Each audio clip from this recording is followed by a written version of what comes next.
টানা বৃষ্টিতে রাজধানী সহ বিভিন্ন স্থানে দুর্ভোগ, চট্টগ্রামে জলাবদ্ধতা, বান্দরবানে পাহাড় ধসের ঝুঁকিতে লক্ষাধিক মানুষ, সব পর্যটন কেন্দ্র বন্ধ। তিস্তা মহাপরিকল্পনা বাস্তবায়নের কাজ শুরু 6 মাসের মধ্যে, সব ধরনের সহযোগিতা দেবে চায়না, জানালেন পানি সম্পদ মন্ত্রী।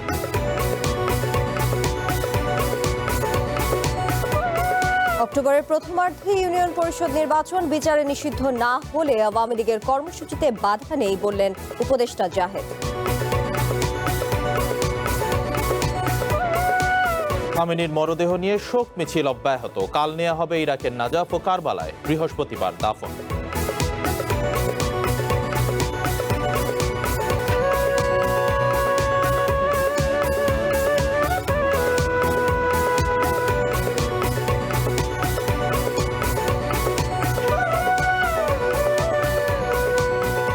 স্বাগত সন্ধ্যার বুলেটিনে, আমি রাকিব আহমেদ তমাল এবং আমি তানিয়া হারুন। শুনছিলেন শিরোনাম, এবারে বিস্তারিত। বৃষ্টি ও পাহাড় ধসের শঙ্কা দেখা দিয়েছে চট্টগ্রাম সহ 3 পার্বত্য জেলায়। এরই মধ্যে পাহাড়ের মাটি ধসে বান্দরবানের কোথাও কোথাও গাছপালা ভেঙে পড়েছে, তার ছিঁড়ে বিচ্ছিন্ন হয়ে গেছে বিদ্যুৎ সরবরাহ। 10 জুলাই পর্যন্ত জেলার সব পর্যটন কেন্দ্র বন্ধ ঘোষণা করেছে প্রশাসন। এদিকে পাহাড়ে ঝুঁকিপূর্ণভাবে বসবাসকারীদের সরিয়ে নিতে অভিযানে নেমেছে চট্টগ্রাম জেলা প্রশাসন। টানা বৃষ্টি ও জলাবদ্ধতার কবলে বন্দরনগরী চট্টগ্রাম। বহদ্দারহাট, বাকলিয়া, চকবাজার সহ নিচু এলাকা হাঁটু থেকে কোমর পানিতে তলিয়ে আছে। জনদুর্ভোগ থেকে রক্ষায় বন্ধ করে দেয়া হয় স্কুল, কলেজ।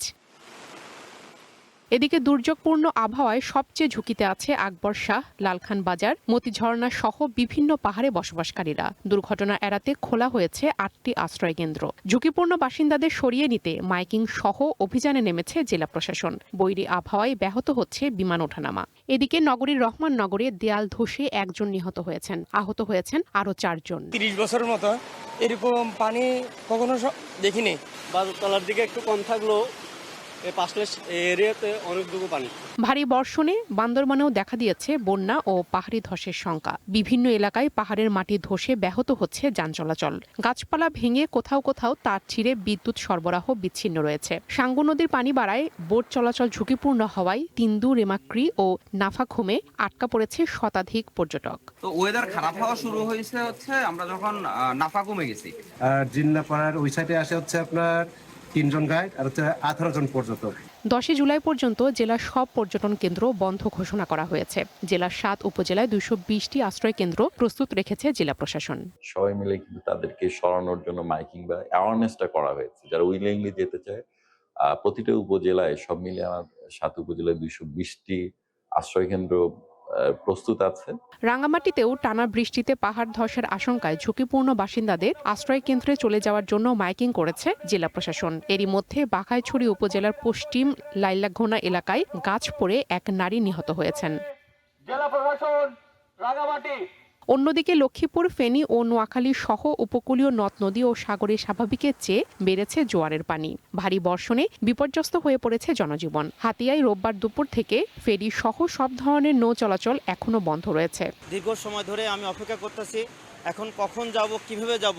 লঞ্চরাঘাট থেকে স্যারমানঘাটের উদ্দেশ্যে কোনো ট্রলার যাচ্ছে না।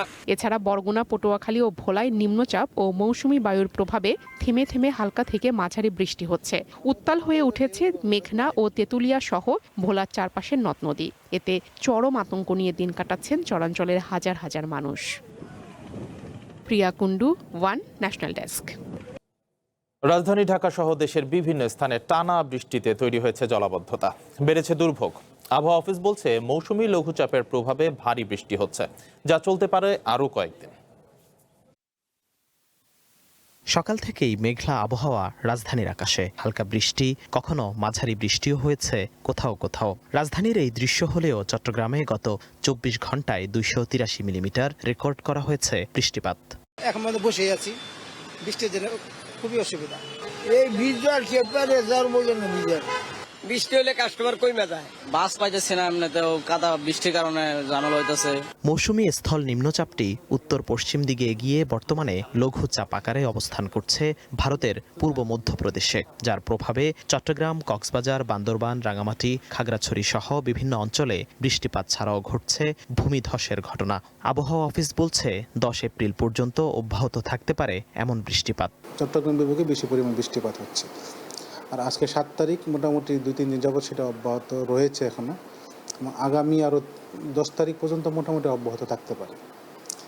অন্য জায়গায় কিছু বৃষ্টিপাতের পরিমাণ বা সারা দেশে কিছুটা পরিমাণ কমে আসতে পারে, কিন্তু চিটাগাং ডিভিশনে বৃষ্টিপাতটা একেবারে বন্ধ হবে না। রাজধানী ঢাকা সহ দেশের অন্তত 17টি অঞ্চলে দমকা বা ঝড়ো হাওয়া সহ বৃষ্টি কিংবা বজ্রসহ বৃষ্টির পূর্বাভাসও দেয়া হয়েছে। কক্সবাজার, মোংলা ও পায়রা সমুদ্রবন্দরে 3 নম্বর সতর্কতা আর নদীবন্দরে 1 নম্বর সতর্কতা সংকেত দেখাতে বলা হয়েছে। সাগরের উপর দিয়ে বাতাস যত বেশি প্রবাহিত হবে এবং সিস্টেমের কারণে দেখা যাচ্ছে যে প্রচুর পরিমাণ জলীয় বাষ্প আমাদের বাংলাদেশের উপরে আসছে। ওই কারণে আমাদের বাংলাদেশের উপকূলীয় এলাকা, বিশেষ করে খুলনা ডিভিশন, চট্টগ্রাম এবং বরিশাল, ওই 3টা বিভাগে প্রচুর পরিমাণে বৃষ্টি হচ্ছে। এদিকে চট্টগ্রাম বিভাগের জেলাগুলোতে 12 এপ্রিল পর্যন্ত নিয়মিত ভারী বৃষ্টির পূর্বাভাস দিয়েছে Bangladesh weather observation team. Jihadul Islam, one news, Dhaka. আকস্মিকভাবে সেনাবাহিনীর গ্রীষ্মকালীন মহড়া পরিদর্শন করেছেন প্রধানমন্ত্রী তারেক রহমান। দেশের ইতিহাসে এই প্রথম কোন প্রধানমন্ত্রী সেনাবাহিনীর গ্রীষ্মকালীন প্রশিক্ষণে উপস্থিত হয়ে মাঠ পর্যায়ে সেনা সদস্যদের সঙ্গে সময় কাটালেন। সকালে মানিকগঞ্জের সিংগাইর উপজেলার সেনাবাহিনীর 9ম পদাতিক ডিভিশনের অধীনে 8ম বীরের গ্রীষ্মকালীন প্রশিক্ষণ এলাকায় হঠাৎ হাজির হন প্রধানমন্ত্রী।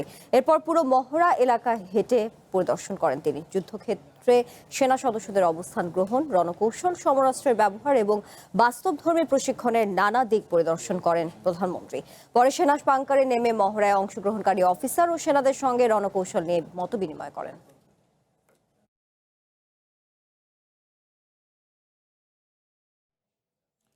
অবশেষে পূরণ হচ্ছে তিস্তা পারের মানুষের স্বপ্ন। পানি সম্পদ মন্ত্রী শহীদউদ্দিন চৌধুরী এনি জানিয়েছেন, সম্ভাব্যতা যাচাই শেষে আগামী 6 মাসের মধ্যে তিস্তা মহাপরিকল্পনা বাস্তবায়নের কাজ শুরু হবে। এতে কারিগরি ও প্রযুক্তিগত সব ধরনের সহযোগিতা দেবে চায়না। প্রকল্প বাস্তবায়নে বিদেশি গবেষকদেরও যুক্ত করা হবে। মন্ত্রী জানান, এই মহাপরিকল্পনা বাস্তবায়ন হলে সুবিধা পাবে উত্তরাঞ্চলের প্রায় 2 কোটি মানুষ।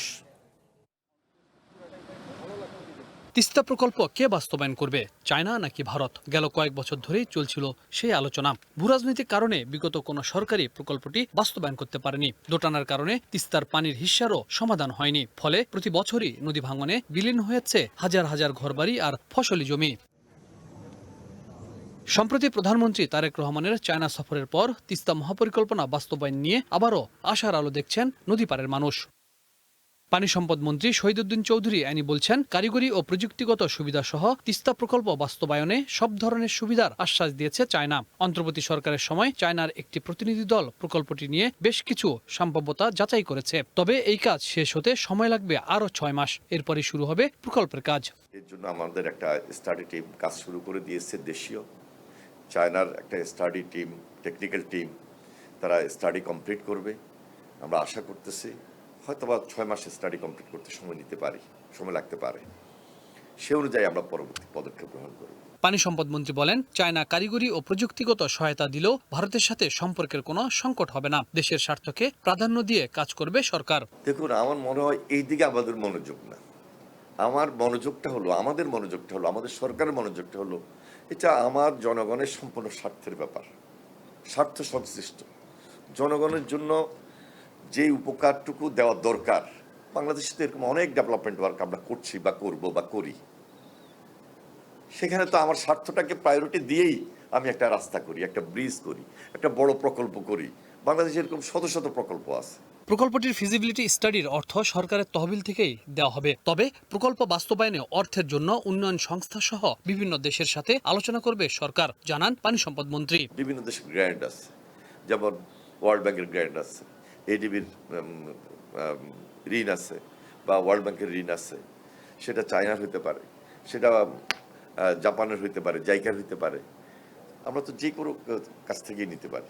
নদী খনন ও শাসন ভাঙন প্রতিরোধ ব্যবস্থার পাশাপাশি বাস্তবায়ন করা হবে আধুনিক কৃষি সেচ ব্যবস্থা। প্রকল্পটি বাস্তবায়ন হলে নদীর 2 পারের যে দীর্ঘদিনের পানির সংকট তা অনেকটাই কমবে। নদীর দুই পারের প্রায় কোটি মানুষের কষ্টের লাঘবের পাশাপাশি সৃষ্টি হবে কর্মসংস্থানও।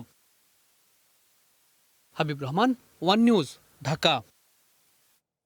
আগামী অক্টোবরের প্রথমার্ধে ইউনিয়ন পরিষদ নির্বাচন করার পরিকল্পনা করছে সরকার। একথা জানিয়ে প্রধানমন্ত্রীর পলিসি অ্যান্ড স্ট্র্যাটেজি উপদেষ্টা জাহিদুর রহমান বলেছেন, আগামী মাসের দ্বিতীয়ার্ধে তফসিল ঘোষণা করা হবে। নির্বাচন শুরুর 10 থেকে 12 মাসের মধ্যে স্থানীয় সরকারের সব নির্বাচন শেষ হবে বলেও জানান তিনি। সচিবালয়ে নিয়মিত সংবাদ সম্মেলনে উপদেষ্টা বলেন, আদালতের বিচারে নিষিদ্ধ না হলে কর্মসূচি চালাতে পারবে আওয়ামী লীগ।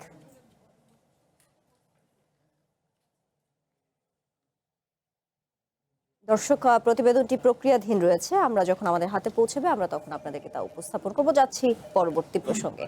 গণভোটের রায় বাস্তবায়ন না হলে দেশের রাজনীতি সংকটে পড়তে পারে বলে মন্তব্য করেছেন জামায়াতের সেক্রেটারি জেনারেল মিয়া গোলাম পরোয়ার। বিকালে রাজধানীর মানিক মিয়া অ্যাভিনিউয়ে 11 দলীয় ঐক্যের মানববন্ধনে এই মন্তব্য করেন তিনি। এতে জুলাই শহীদ পরিবারের সদস্য, আহত ও জুলাই যোদ্ধারা অংশ নেন। এ সময় জামায়াত নেতা বলেন, গণভোটের রায় বাস্তবায়নে প্রয়োজনীয় পদক্ষেপ নেওয়ার জন্য জাতীয় সংসদের স্পিকারের কাছে স্মারকলিপি দেওয়া হয়েছে। স্পিকার বিষয়টি প্রধানমন্ত্রীকে অবহিত করবেন বলে আশ্বাস দিয়েছেন।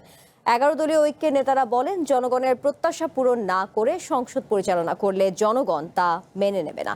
ক্ষমতায় থেকে জনগণের রায়কে অস্বীকার করা হলে দেশে আরেকটি জুলাই বিপ্লব ঘটতে পারে বলেও হুঁশিয়ারি দেন তারা।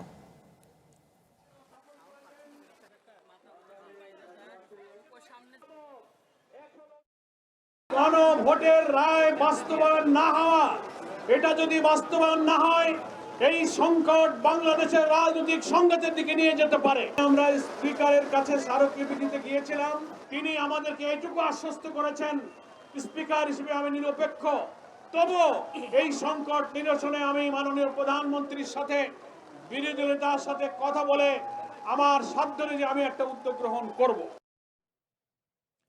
আগামী অক্টোবরের প্রথমার্ধে ইউনিয়ন পরিষদ নির্বাচন করার পরিকল্পনা করছে সরকার। একথা জানিয়ে প্রধানমন্ত্রীর পলিসি অ্যান্ড স্ট্র্যাটেজি উপদেষ্টা জাহিদুর রহমান বলেছেন, আগামী মাসের দ্বিতীয়ার্ধে তফসিল ঘোষণা করা হবে। নির্বাচন শুরুর 10 থেকে 12 মাসের মধ্যে স্থানীয় সরকারের সব নির্বাচন শেষ হবে বলেও জানান তিনি। সচিবালয়ে নিয়মিত সংবাদ সম্মেলনে উপদেষ্টা বলেন, আদালতের বিচার নিষিদ্ধ না হলে কর্মসূচি চালাতে পারবে আওয়ামী লীগ।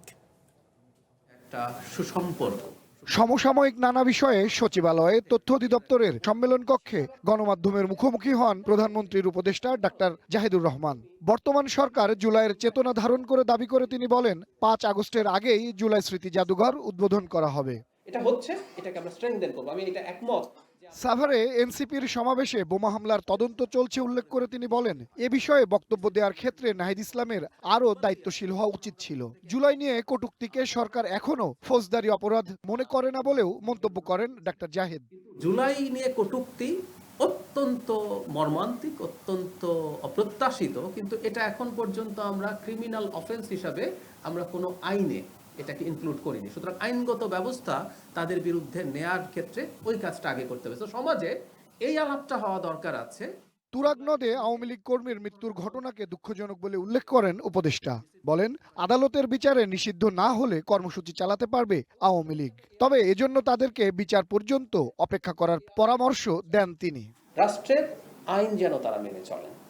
এখন পর্যন্ত নিষিদ্ধ আছে, আওয়ামী লীগ তো নিষিদ্ধ হয়, তাদের কর্মকাণ্ড নিষিদ্ধ আছে, তারা একটু অপেক্ষা করুন। আদালতে এটা যাবে, আমাদের মাননীয় স্বরাষ্ট্রমন্ত্রী জানিয়েছেন, আমাদের আইসিটি থেকে জানানো হয়েছে, তদন্ত চলছে, সেই সময়টা পর্যন্ত অপেক্ষা করলেই হবে। বিচারে যদি দেখা যায় যে তাদেরকে নিষিদ্ধ করা হচ্ছে না, আবারও বলছি এটা আদালতের এখতিয়ার, তিনি সব পক্ষকে শুনেই সিদ্ধান্ত নেবেন, তাহলে তারা তাদের কর্মকাণ্ড করতে পারবেন। সরকার অক্টোবরের প্রথমার্ধে ইউনিয়ন পরিষদ নির্বাচনের পরিকল্পনা করছে বলে জানান উপদেষ্টা। বলেন, আগামী মাসের দ্বিতীয়ার্ধে তফসিল ঘোষণা করা হবে। স্থানীয় সরকার নির্বাচনকে সামনে রেখে প্রাথমিক রোডম্যাপ প্রণয়ন করেছে নির্বাচন কমিশন। ইউনিয়ন পরিষদ, উপজেলা পরিষদ, পৌরসভা ও সিটি কর্পোরেশন নির্বাচনের জন্য পৃথক রোডম্যাপ করা হয়েছে। চলতি মাসের শেষের দিকে এগুলো চূড়ান্ত করে প্রকাশ করা হতে পারে। প্রধানমন্ত্রীর উপদেষ্টা বলেন, শেখ হাসিনা নিজের চেহারা দেখাতে কুণ্ঠাবোধ করেন, তাই ভারতে বসে অডিও বক্তব্য দেন। নিজের সোশ্যাল মিডিয়াতে যে কোনো কিছু দিতে পারি। সৌরভ নূর, ওয়ান নিউজ, ঢাকা। সাভারে এনসিপির সমাবেশে ককটেল হামলার ঘটনায় দায়ীদের বিরুদ্ধে ব্যবস্থা নেওয়ার কথা জানিয়েছেন আইনমন্ত্রী মোহাম্মদ আসাদুজ্জামান। বিকালে সংসদের বৈঠকে এনসিপির পক্ষ থেকে এই ব্যাপারে সরকারের ব্যাখ্যা চাওয়া হলে আইনমন্ত্রী এই আশ্বাস দেন। সংসদে পয়েন্ট অফ অর্ডারে এনসিপির সংসদ সদস্য আক্তার হোসেন অভিযোগ করেন, সোমবার সাভারে তাদের পূর্ব নির্ধারিত সমাবেশে ন্যাক্কারজনক হামলা চালানো হয়। কেন্দ্রীয় নেতাদের উপস্থিতিতে এই হামলা হয়েছে। এর আগে সমাবেশ স্থলের বিদ্যুৎ সংযোগ বিচ্ছিন্ন করে দেওয়া হয়। পরে স্বরাষ্ট্রমন্ত্রীর পক্ষে আইনমন্ত্রী আসাদুজ্জামান সংসদকে জানান, হামলাকারীদের খুঁজে বের করতে সরকার কাজ করছে।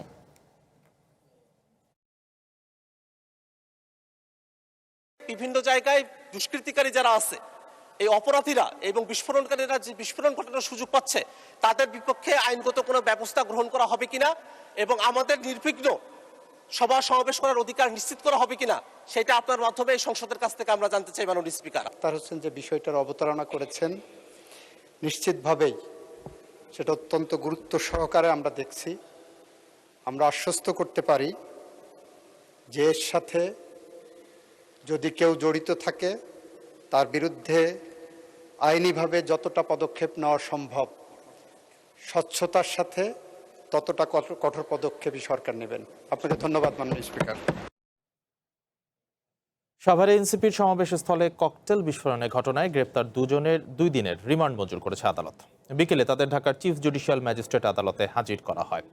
গতরাত 2টার দিকে সাভারের আনন্দপুর থেকে নুরুল ও সজীব নামের দুজনকে গ্রেপ্তার করা হয়। পুলিশ জানায়, তাদের একজন মানিকগঞ্জের সিংগাইর উপজেলার জয়মন্টপ ইউনিয়ন ছাত্রলীগের সাবেক সভাপতি এবং আরেকজন যুবলীগ কর্মী। সোমবার রাতে সাভার থানা স্ট্যান্ড ঈদগাহ মাঠে জুলাই আন্দোলনের 2য় বর্ষপূর্তি উপলক্ষে এনসিপির সমাবেশে ককটেল বিস্ফোরণ ঘটে। এতে আহত হন 4 জন। এ ঘটনায় রাতেই অজ্ঞাতদের আসামি করে সাভার থানা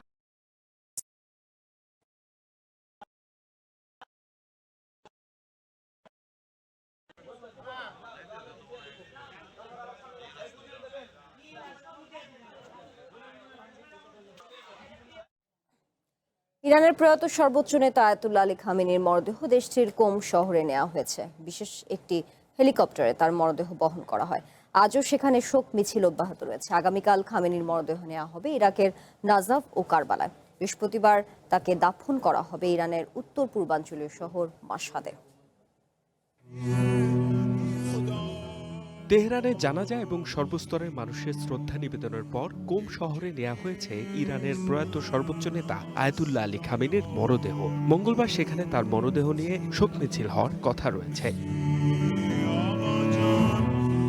মঙ্গলবার ভোর থেকেই কোমের ঐতিহাসিক জামকারান মসজিদে সমবেত হয়েছেন শোক সন্তপ্ত মানুষ। সেখানে ধর্মীয় নেতা এবং খামেনির পরিবারের সদস্যদের উপস্থিতিতে বিশেষ জানাজা ও প্রার্থনা চলছে। এর আগে টানা 3য় দিনের মতো রাজধানী তেহরানের রাস্তায় খামেনিকে শেষ শ্রদ্ধা জানাতে বিপুল সংখ্যক মানুষ জড়ো হয়।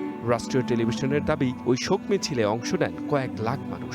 অনেকের মতে 1989 সালে ইরানের বিপ্লবী নেতা আয়াতুল্লাহ খামেনির জানাজা ও শোক যাত্রার পর এটিই ছিল সবচেয়ে বড় জনসমাগমগুলোর একটি। তিনি শুধু আমাদের নেতাই ছিলেন না, ছিলেন ইসলামী বিশ্ব আর প্রতিরোধ আন্দোলনের আসল চালিকা শক্তি। আজ পুরো মুসলিম বিশ্ব তাদের নেতাকে হারিয়ে শোক পালন করছে। খামেনির এই আকস্মিক বিদায় ইরানকে স্তব্ধ করলেও সাধারণ মানুষের কণ্ঠে এখন প্রতিবাদের সুর। শোককে শক্তিতে রূপান্তর করে খামেনির অসমাপ্ত কাজ এগিয়ে নেয়ার প্রত্যয় জানাচ্ছেন তারা। আমরা শেষ পর্যন্ত তার দেখানো পথেই চলব, পাহাড়ের মতো শক্ত হয়ে দাঁড়িয়ে থাকব। আমরা কাউকে ভয় পাই না। ইরানের সরকারি পরিকল্পনা অনুযায়ী মঙ্গলবার দেশটির পবিত্র নগরী কোমে খামেনির আরেকটি শোক মিছিল হওয়ার কথা রয়েছে। এরপর বুধবার তার মরদেহ নেওয়া হবে ইরাকের নাজাফ ও কারবালায়। আগামী বৃহস্পতিবার উত্তর পূর্বাঞ্চলীয় শহর মাশহাদে তাকে দাফন করা হবে। ওই দিন ইরানে জাতীয় শোক দিবস ঘোষণা করেছে সরকার। এই যে মাতাউল্লাহ, ওয়ান ইন্টারন্যাশনাল ডেস্ক। দেশের বেসরকারি খাতের চিকিৎসার মান বেশ ভালো, সেই তুলনায় পিছিয়ে আছে সরকারি চিকিৎসা খাত। এমন মন্তব্য করে সরকারের 2 মন্ত্রী বলেছেন, সরকারি হাসপাতালে সেবার মান বাড়ানোর চেষ্টা চলছে। সকালে রাজধানীর একটি হোটেলে এক কর্মশালায় তারা এই কথা বলেন। এ সময় ডাক্তার জুবাইদা রহমান বলেন, স্বাস্থ্য খাতের বর্তমান ও সম্ভাব্য চ্যালেঞ্জ মোকাবেলায় সাহসী ও উদ্ভাবনী পদক্ষেপ নিতে নতুন প্রজন্মকে সম্পৃক্ত করতে হবে। মঙ্গলবার সকালে রাজধানীর একটি হোটেলে বাংলাদেশ স্বাস্থ্য উদ্যোক্তা বিষয়ক কর্মশালার আয়োজন করা হয়। উদ্বোধনী সেশনে জিয়াউর রহমান ফাউন্ডেশনের ভাইস প্রেসিডেন্ট ডক্টর জোবাইদা রহমানের পাশাপাশি সরকারের 2 মন্ত্রী সহ বিশেষজ্ঞরা অংশ নেন। স্বাস্থ্যমন্ত্রী বলেন, অতি জনসংখ্যার কারণে দেশের স্বাস্থ্যসেবায় কিছুটা ঘাটতি আছে, তবে ভোগান্তি নিরসনে মেডিকেল উদ্যোক্তা তৈরির কাজ করছে সরকার। আর এবারের বাজেটে স্বাস্থ্য খাতকে বিশেষ গুরুত্ব দেওয়া হয়েছে জানিয়ে অর্থমন্ত্রী বলেন, বেসরকারি খাতের মতো সরকারিভাবেও স্বাস্থ্যসেবা নিশ্চিত করতে চায় সরকার। চিকিৎসা ব্যবস্থায় দেশের বেসরকারি খাতের মান বেশ ভালো। সরকারি চিকিৎসা ব্যবস্থা কিছুটা পিছিয়ে থাকলেও উত্তরণের চেষ্টা চলছে। সারা দেশে 1 লাখ স্বাস্থ্যকর্মী নিয়োগ দেয়া হবে। এছাড়াও চিকিৎসা সেবায় ব্যবহৃত যন্ত্র ও স্বাস্থ্য উদ্যোক্তাদেরও প্রণোদনা দেওয়ার চিন্তা করা হচ্ছে। জনগণের ভোটে নির্বাচিত সরকার স্বাস্থ্য ব্যবস্থা নিশ্চিত করতে বদ্ধপরিকর। স্বাস্থ্য খাতে লোকবল এখনো কম, যে কারণে সেবা দিতে গিয়ে সমস্যায় পড়তে হয়। সরকার এ বিষয়ে কাজ করছে। স্বাস্থ্য খাতে তরুণ উদ্যোক্তাদের উৎসাহ দিচ্ছে সরকার। প্রধান অতিথির বক্তব্যে ডক্টর জোবাইদা রহমান বলেন, স্বাস্থ্য খাতে বর্তমান এবং সম্ভাব্য চ্যালেঞ্জগুলো মোকাবেলা করতে সাহসী ও উদ্ভাবনী পদক্ষেপ নিতে নতুন প্রজন্মকে সম্পৃক্ত করতে হবে। সরকার নাগরিকদের চিকিৎসা সেবা নিশ্চিতে প্রতিশ্রুতিবদ্ধ, তবে এখানে বেশ কিছু চ্যালেঞ্জ আছে, বিশেষ করে নারী ও শিশু সেবায়। স্বাস্থ্য খাতের এই ঘাটতিগুলো চিহ্নিত করা হচ্ছে। স্বাস্থ্যসেবা পাওয়া জনগণের মৌলিক অধিকার। প্রতিটি নাগরিকের জন্য স্বাস্থ্যসেবা নিশ্চিত করতে চায় সরকার। চিকিৎসা ব্যয়ের 72% নিজেদের পকেট থেকে দিতে হয় উল্লেখ করে ডক্টর জোবাইদা রহমান বলেন, চিকিৎসা ব্যয় মেটাতে সরকারকেও দায়িত্ব নিতে হবে। আমরা বিশ্বাস করি স্বাস্থ্য কোনো বিশেষ সুবিধা নয়, এটি একটি মৌলিক মানবাধিকার। বাংলাদেশের স্বাস্থ্য খাত বছরের পর বছর ধরে অবহেলা এবং জবাবদিহিতার অভাবের মুখোমুখি হয়েছে। বাংলাদেশের মানুষকে তাদের স্বাস্থ্য ব্যয়ের 72% নিজেদের পকেট থেকে দিতে হয়, যার ফলে অসুস্থতা দারিদ্র্যের অন্যতম প্রধান কারণ হয়ে দাঁড়িয়েছে। এ ধরনের কর্মশালা বাংলাদেশের স্বাস্থ্য উদ্যোক্তা প্রশিক্ষণের জন্য স্থানীয়ভাবে উপযুক্ত পথ তৈরি করবে বলেও প্রত্যাশা বিশিষ্ট এই চিকিৎসকের। Habib Rahman, one news, Dhaka.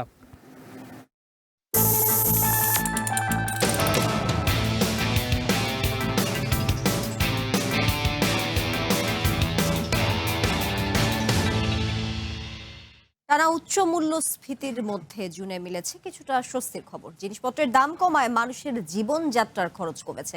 যদিও আগের বছরের একই সময়ের তুলনায় মূল্যস্ফীতি কমেনি, তবে 1 মাসের ব্যবধানে কমেছে মূল্যস্ফীতির হার। বাংলাদেশ পরিসংখ্যান ব্যুরোর সবশেষ তথ্য বলছে, জুনে সাধারণ মূল্যস্ফীতি কমে 9.16% নেমেছে।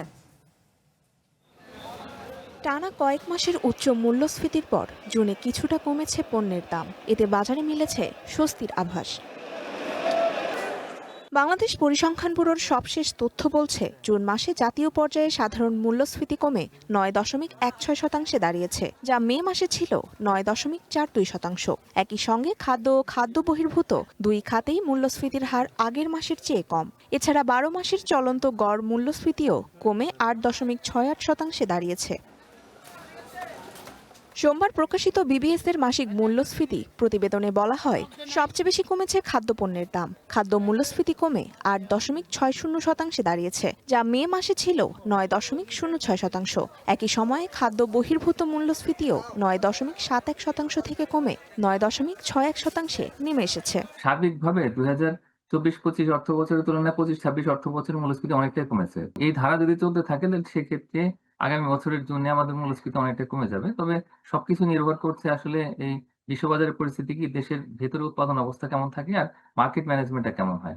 আশা করি যে মূল্যস্ফীতি আরো কিছুটা কমবে, তবে এতে সরকারের আরো অনেক এফোর্ট দিতে হবে। সাপ্লাই চেইনটাকে খুব ক্লিন রাখতে হবে। তবে মাসভিত্তিক উন্নতির পরও গেল বছরের একই সময়ের তুলনায় মূল্যস্ফীতির চাপ এখনো বেশি। 2025 সালের জুনে সাধারণ মূল্যস্ফীতি ছিল 8.48%, যা 1 বছরের ব্যবধানে বেড়ে চলতি জুনে 9.16% দাঁড়িয়েছে। একইভাবে খাদ্য মূল্যস্ফীতি 7.39% থেকে বেড়ে 8.60% এবং খাদ্য বহির্ভূত মূল্যস্ফীতি 9.37% থেকে বেড়ে 9.61% দাঁড়িয়েছে। অর্থনীতিবিদরা বলছেন মাসিক ভিত্তিতে মূল্যস্ফীতি কমে আসা ইতিবাচক হলেও তা এখনও স্বস্তিদায়ক পর্যায়ে পৌঁছায়নি। বিশেষ করে খাদ্য ও নিত্য প্রয়োজনীয় পণ্যের দাম তুলনামূলক বেশি থাকায় নিম্ন ও মধ্যম আয়ের মানুষের খরচ কমেনি। বাজার ব্যবস্থাপনা আরও কার্যকরের উপর জোর দেন অর্থনীতিবিদরা। সেই সাথে সরবরাহ বাড়ানো ও কৃষি উৎপাদন ও আমদানিতে নজর দেওয়ার পরামর্শ তাদের। তনিমা ইসলাম, ওয়ান নিউজ, ঢাকা।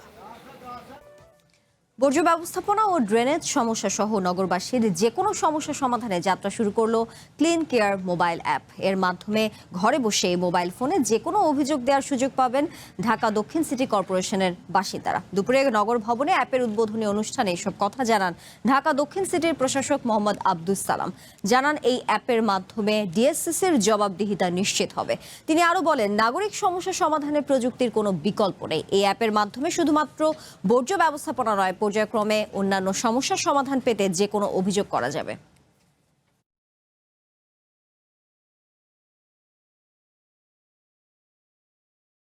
আজ থেকে আমরাও বর্জ্য ব্যবস্থাপনার ডেটা অ্যানালাইসিস এবং প্রাপ্ত ডেটার সাহায্যে সমস্যার নিখুঁত উন্নত সমাধানের সে আধুনিক যুগে আমরা প্রবেশ করছি। আর এই রূপান্তরের মূল চালিকা শক্তি হিসাবে আজ আমরা আনুষ্ঠানিকভাবে উদ্বোধন করতে যাচ্ছি আমাদের নিজস্ব ডিজিটাল পদক্ষেপ ক্লিন কেয়ার মোবাইল অ্যাপ্লিকেশন। এখন থেকে এই অ্যাপসটি ব্যবহার করে নগরের যে কোনো প্রান্ত থেকে মাত্র কয়েকটি ক্লিকের মাধ্যমে বর্জ্য ব্যবস্থাপনা সম্পর্কিত যে কোনো সমস্যা অভিযোগ সরাসরি আমাদের কাছে পৌঁছে দেওয়া যাবে। পাহাড়ি ঢলের সাথে বালি এসে নষ্ট হচ্ছে ঘরবাড়ি, ফসলি জমি। এতে দিশেহারা তাহিরপুর উপজেলা সীমান্তের 2 ইউনিয়নের অর্ধশতাধিক কৃষক। প্রতি বর্ষায় বৃষ্টির সময় বেড়ে যায় পাহাড়ি বালির আগ্রাসন। ব্যবস্থা না নেওয়া হলে এই আগ্রাসন আরও অনেক দূর পর্যন্ত যাবে বলে আশঙ্কা স্থানীয়দের। সীমান্তের ওপারে 2008 সালে পাহাড় ধস হয়। তারপর থেকে প্রতি বর্ষায় আসে ঢল, সাথে বালু ও পাথর। তাই বৃষ্টি আসলেই সীমান্ত এলাকার মানুষ দুশ্চিন্তায় থাকে। মেঘালয় রাজ্যের খাসিয়া পাহাড়ের ঝর্ণা দিয়ে বৃষ্টির সাথে আসছে বালু, যা নষ্ট করছে সুনামগঞ্জের সীমান্তবর্তী তাহিরপুর উপজেলার 2টি ইউনিয়নের অন্তত 10 গ্রামের শতাধিক কৃষকের ফসলি জমি। উপজেলার 7টি ইউনিয়নের মধ্যে উত্তর বড়দল ও উত্তর শ্রীপুর ইউনিয়নের পচাশোল, রজনী লাইন, চাঁদপুর, বীরেন্দ্রনগর, চারাগাঁও, কলাগাঁও, লাকমাছড়া ও বড়ছড়া গ্রামের শতাধিক কৃষক প্রতি বছর পাহাড়ি বালুর আগ্রাসনে ক্ষতিগ্রস্ত হচ্ছেন। ভারতের পাহাড়ি ছড়া দিয়ে বৃষ্টির সময় ঢলের পানি, বালু ও পাথর সীমান্তবর্তী প্রায় 10 কিলোমিটার এলাকার ফসলি জমি, ঘরবাড়ি ও রাস্তাঘাট ঢেকে দিচ্ছে। ফলে বালুতে চাপা পড়া জমিতে এখন আর চাষাবাদ সম্ভব হচ্ছে না। দ্রুত কার্যকর উদ্যোগ নেওয়ার দাবি জানিয়েছেন ক্ষতিগ্রস্ত কৃষকেরা। জমি নষ্ট হয়ে গেছে গা, তো ফসল আর করা যায় না। জমিনের মধ্যে পানি চলনের পথ নাই, নামানোর পথ নাই। খাওয়া বোয়া তাহা খুবই অসুবিধা। মনে করেন না আমরা কোন সরকারও আমরা দেখে না যে এটা বালু চাইছে না ফেলাই দিয়ে দূরাহি, তো হেরা শান্তি থাকতে। বছরের পর বছর পাহাড়ি ঢলের সাথে বালু আসায় ফসলি জমি নিয়ে অনিশ্চয়তায় দিন পার করছেন কৃষকরা। তাই খুব শীঘ্রই খাল খননের কাজ শুরুর আশ্বাস দিয়েছেন স্থানীয় সংসদ সদস্য। পাহাড়ি ঢলে বালি পাথর এসে এই জমি জমা একদম নষ্ট হয়ে যাচ্ছে এবং আমার রাস্তাঘাট তন্ত্র নষ্ট হয়ে যাচ্ছে। সেই কারণে আমি আমাদের মাননীয় মন্ত্রী মহোদয়ের সাথে কথা হয়েছে। আমরা এখানে কিছু খাল আছে, খালগুলি খনন করার জন্য, এবং আমাকে খাল খননের জন্য বলছেন এবং এক্সিমকেও বলা হয়েছে। আমরা আশা করতেছি আগামী 15-20 দিনের মধ্যেই এই খাল খননের কাজটা আমরা শুরু করব। এই খালগুলি যদি আমরা খনন করতে পারি আমাদের এই সমস্যাটা সমাধান হবে। আমরা আমাদের সাধ্য অনুযায়ী চেষ্টা করছি এবং ইনশাল্লাহ হবে। গত 16 বছর ধরে পাহাড়ি বালুর আগ্রাসনে সীমান্তবর্তী এলাকার কমপক্ষে 500 হেক্টর জমি নষ্ট হয়েছে। One national desk.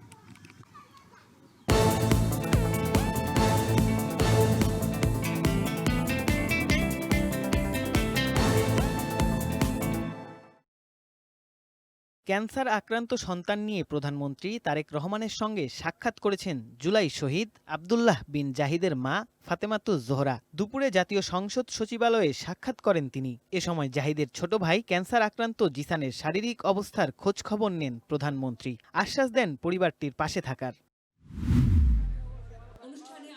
সাধারণ মানুষের মধ্যে উদ্যোক্তা হওয়ার যে মনোভাব আছে তা কাজে লাগাতে পারলে দেশের অর্থনীতি আরও গতিশীল হবে বলে মন্তব্য করেছেন তথ্যমন্ত্রী জহিরুদ্দিন স্বপন। বলেন, বর্তমানে দেশের সবচেয়ে বড় চ্যালেঞ্জ ভঙ্গুর অর্থনীতি মোকাবিলা করা।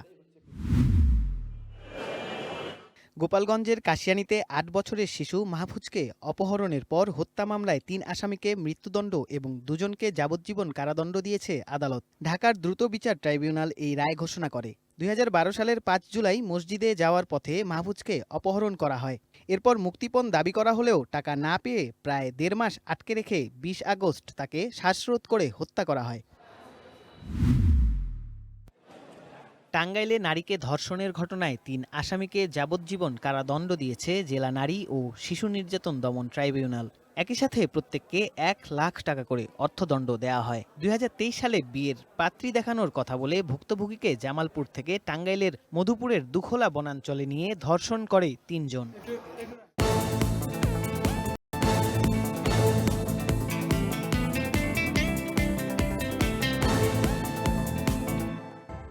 সিরিয়ার রাজধানী দামাস্কাসে ফ্রান্সের প্রেসিডেন্ট ইমানুয়েল ম্যাক্রোর হোটেলের সামনে শক্তিশালী বোমা বিস্ফোরণে অন্তত 18 জন আহত হয়েছে। মঙ্গলবার ম্যাক্রোর সফর শুরুর দিন এই বিস্ফোরণ ঘটে। বিস্ফোরণের তীব্রতায় পুরো দামাস্কাসে আতঙ্ক ছড়িয়ে পড়ে। তবে ফরাসি প্রেসিডেন্ট সম্পূর্ণ নিরাপদ আছেন বলে জানিয়েছে তার কার্যালয় এলিজি প্যালেস। বিস্ফোরণের সময় প্রেসিডেন্ট ম্যাক্রোর গাড়িবহর হোটেল ছেড়ে বের হয়ে যায় বলেও জানানো হয়। এমনকি তার সাথে থাকা ফরাসি সাংবাদিকরাও কোনো বিশৃঙ্খলা টের পাননি। বাশার আল আসাদের পতনের পর সিরিয়ার বর্তমান প্রেসিডেন্ট আহমেদ আল শারার আমন্ত্রণে প্রথম কোনো ইউরোপিয়ান দেশের রাষ্ট্রপ্রধান হিসেবে দেশটিতে সফর করছেন ইমানুয়েল ম্যাক্রো। বিস্ফোরণের পর সিরিয়ার প্রেসিডেন্ট আহমেদ আল শারার সাথে বৈঠকও করেন ম্যাক্রো। 13 বছরের গৃহযুদ্ধে ধ্বংসস্তূপে পরিণত হওয়া সিরিয়া পুনর্গঠনে পশ্চিমা ও মধ্যপ্রাচ্যের দেশগুলোর সমর্থন আদায়ে ফ্রান্সের প্রেসিডেন্টের এই সফর খুবই গুরুত্বপূর্ণ বলে মনে করা হচ্ছে। তুর্কির রাজধানী আঙ্কারায় শুরু হলো পশ্চিমা দেশগুলোর সামরিক জোট নর্থ আটলান্টিক ট্রিটি অর্গানাইজেশন বা নেটোর সম্মেলন। মঙ্গলবার জোটের মহাসচিব মার্ক রুটার উদ্বোধনী বক্তব্যের মধ্য দিয়ে শুরু হয় এই সম্মেলন। এর প্রথম দিনে গুরুত্ব পাচ্ছে প্রতিরক্ষা শিল্প ফোরাম এবং সদস্য দেশগুলোর পররাষ্ট্র প্রতিরক্ষা মন্ত্রীদের উচ্চ পর্যায়ের বৈঠক। এতে বিশ্বে চলমান যুদ্ধক্ষেত্রগুলোতে ড্রোনের হুমকি মোকাবেলায় আকাশ প্রতিরক্ষা জোরদারে বড় ধরনের পদক্ষেপ নেওয়ার ঘোষণা দেন জোটের মহাসচিব মার্ক রুটা। তিনি জানান, আগামী 5 বছরের ড্রোন বিধ্বংসী প্রযুক্তি ও প্রতিরক্ষামূলক সক্ষমতা বাড়াতে $40 বিলিয়ন বেশি বিনিয়োগ করবে নেটো। একই সঙ্গে জোটের গোয়েন্দা ও নজরদারি কার্যক্রম সম্প্রসারণে প্রথমবারের মতো 5টি অত্যাধুনিক ট্রাইটন ড্রোন কেনার চুক্তি ও সুইডিশ সাব কোম্পানির কাছ থেকে বিশেষ বিমান ক্রয়ের বিষয়টি চূড়ান্ত করা হয়েছে। সম্মেলনে অংশ নিতে এরই মধ্যে রওনা দিয়েছেন আমেরিকার প্রেসিডেন্ট ডোনাল্ড ট্রাম্প, কানাডার প্রধানমন্ত্রী মার্ক কার্নি সহ নেটোভুক্ত দেশগুলোর নেতারা।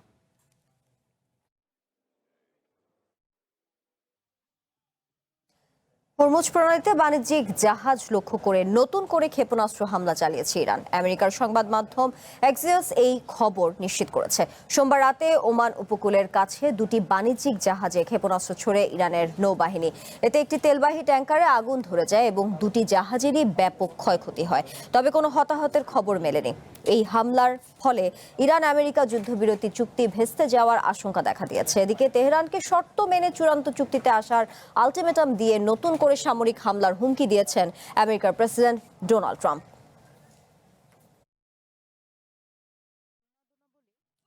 2025 সালে বৈশ্বিক সরাসরি বিদেশি বিনিয়োগ বা এফডিআই 6% বেড়ে $1.6 ট্রিলিয়ন পৌঁছেছে।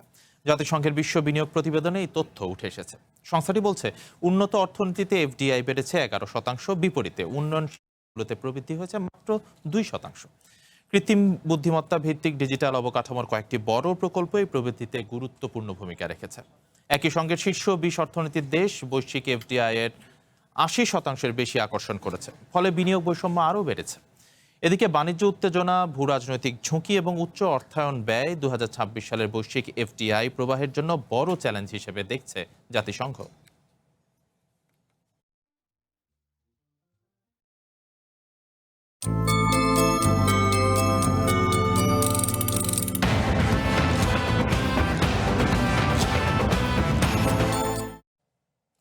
স্পেনের ঐতিহাসিক পাম্পলোনা শহরে শুরু হয়েছে সান ফেরমিন উৎসব। সোমবার শহরটির কনসিস্টোরিয়াল স্কোয়ারে আয়োজিত এই উৎসবে সমবেত হয় 12,000-এরও বেশি মানুষ।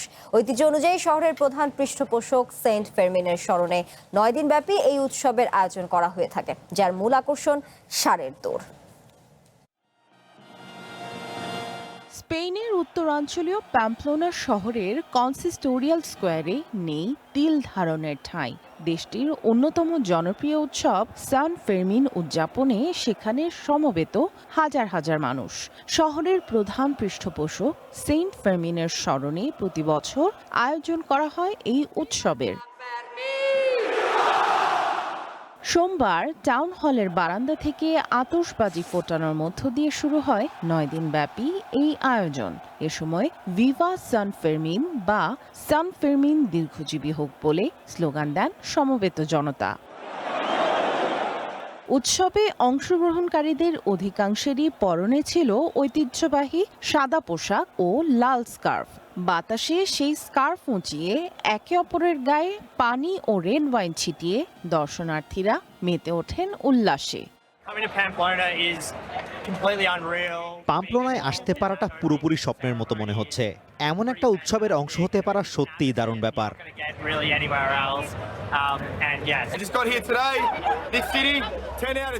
এই শহরটাকে যদি রেটিং দিতে বলা হয়, আমি 10-এ 10 দেব। চারপাশের এই আমেজ, এই উন্মাদনা আর কোথাও পাওয়া যায় না। তবে সান ফেরমিন উৎসবের আসল রোমাঞ্চ এবং সবচেয়ে আকর্ষণীয় পর্ব রানিং অফ দ্য বুল বা ষাঁড়ের দৌড়। মঙ্গলবার প্রথম দিনের এই দৌড়ে অংশ নিতে গিয়ে অন্তত 5 জন আহত হয়েছেন। আগামী 9 দিন পাম্পলোনার সংকীর্ণ পাথুরে রাস্তায় ছেড়ে দেয়া হবে 6টি উন্মত্ত বিশাল দেহী ষাঁড়, যার এক একটির ওজন 600 কেজি। তাদের সামনে জীবনের ঝুঁকি নিয়ে মরণপণ দৌড়াবেন রোমাঞ্চপ্রিয় মানুষ। আমেরিকান লেখক আর্নেস্ট হেমিংওয়ের বিখ্যাত উপন্যাস দ্য সান অলসো রাইজেসের মাধ্যমে এই উৎসব আন্তর্জাতিকভাবে ব্যাপক পরিচিতি লাভ করে। প্রতি বছরের মতো এবারও এই আয়োজন দেখতে বিশ্বের বিভিন্ন দেশ থেকে হাজারো পর্যটক পাম্পলোনায় এসে ভিড় জমিয়েছেন। পশু অধিকার কর্মীদের তীব্র সমালোচনা সত্ত্বেও স্প্যানিশ সংস্কৃতির এই ঐতিহ্য পৃথিবী জুড়ে ভীষণ জনপ্রিয়। সামিয়া জান্নাহ, ওয়ান ইন্টারন্যাশনাল ডেস্ক। সন্ধ্যার বুলেটিন শেষ করব, তবে যাবার আগে শিরোনামগুলো জানিয়ে দেবো আরো একবার। টানা বৃষ্টিতে রাজধানী সহ বিভিন্ন স্থানে দুর্ভোগ। চট্টগ্রামে জলাবদ্ধতা, বান্দরবানে পাহাড় ধসের ঝুঁকিতে লক্ষাধিক মানুষ, সব পর্যটন কেন্দ্র বন্ধ। তিস্তা মহাপরিকল্পনা বাস্তবায়নের কাজ শুরু 6 মাসের মধ্যে সব ধরনের সহযোগিতা দেবে চায়না, জানালেন পানি সম্পদ মন্ত্রী।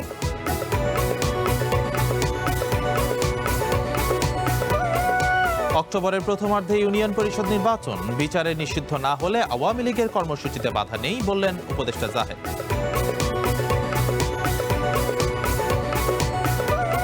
খামেনির মরদেহ নিয়ে শোক মিছিল অব্যাহত, কাল নেওয়া হবে ইরাকের নাজাফ ও কারবালায়, বৃহস্পতিবার দাফন।